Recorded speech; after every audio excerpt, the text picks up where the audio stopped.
You know, Dan, this is just my opinion, but I do think the friction that we have now got a new lease on life with the employment report, with some of the stronger than expected economic news, even going to the first quarter GDP report, and that's the wind at his back, and he can afford some headwinds post this. What do you think? I think that's exactly the case, Neil. I think that the president, who I believe is a pretty good negotiator, saw that he really had some strength here, and he was going to exercise it. I don't know if the president was consulting with anybody else before he dropped that bomb of a tweet. Well, I don't think he was consulting with his top economic team. He and Lighthizer might have been on the same page, but it did seem like a Fox alert to these others. But I do think, Neil, that the president is very serious about that tweet. And I do think if the Chinese, the tariffs, no question about it, I think if the Chinese are going to play rope-a-dope and kind of head fake and whatever they're trying to do to the president, I don't think he's going to tolerate it.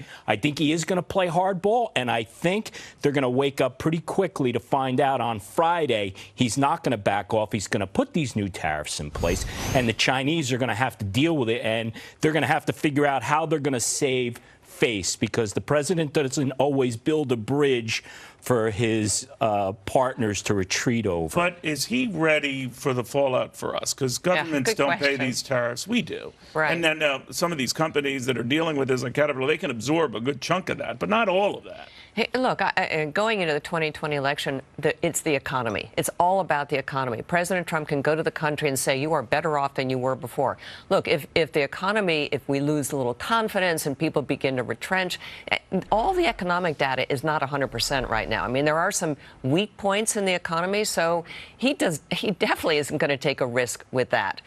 On the other hand, I think nothing could be more powerful for his winning back the blue-collar voters who voted for him in 2016 than going to them in 2020 and say, look, I did this. I got a hard deal with China. I think that is probably enormously... What Chuck Schumer of all people saying, hey, that's right. It's really powerful. I think Liz is right on that. In that, look, you know, we're going into the 2020 election, but we're still 18 months out. He's got a little bit of time. Yeah. China's economy is... we've got enough graphics and music to carry.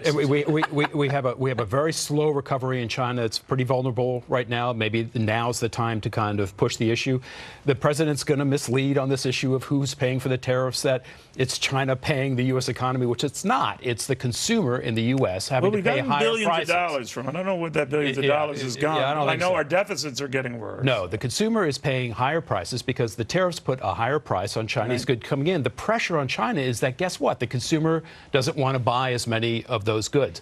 Ling Wei, our reporter in Beijing, has a good piece on this right now about the Chinese economy, and that Xi Jinping's got to be thinking about his own staying power. He doesn't have an election that he's facing, but he's got the internal politics within the Politburo. He's got to keep that economy moving. And if this really stymies economic growth because the consumer here pulls back from more expensive Chinese products, that's a big problem for him. But it's not a worry for you, right, Dan? No, it's not. Listen, I think the market... change people's investment perspective based on the up again, down again nature of these talks. Well, look how the market reacted today. Right. Okay, so first there was, I guess, the shock of the president sending that tweet, and then cooler heads started to prevail and said, hey, listen, this is what President Trump does. He is going to jump in. He's going to be extremely aggressive. He's going to push back on the Chinese. He's not going to show any weakness at all. And as that pertains to 2020, when Trump is appealing to his base, he's appealing to strength. He wants to show that he is a strong international leader and he won't be intimidated by the Chinese. We can talk that to you're blue in the face, but if you're feeling the economic hit, right? But we're not, Neil, and I think the president has a lot of runway right now. That this is settled relatively soon. I think so. I think the Chinese are going to have to come around. I think if the Chinese don't show this week, or, you know, this is one of these really Chinese situations. Right. If they only come with 20 people instead of the 100 people that were expected, the market sells off again. I think people are going to be very anxious that this is not a serious, not just a speed bump, but, again, a brick wall. I think that'd be worrisome. All right, guys, thank you very, very much. Boeing is among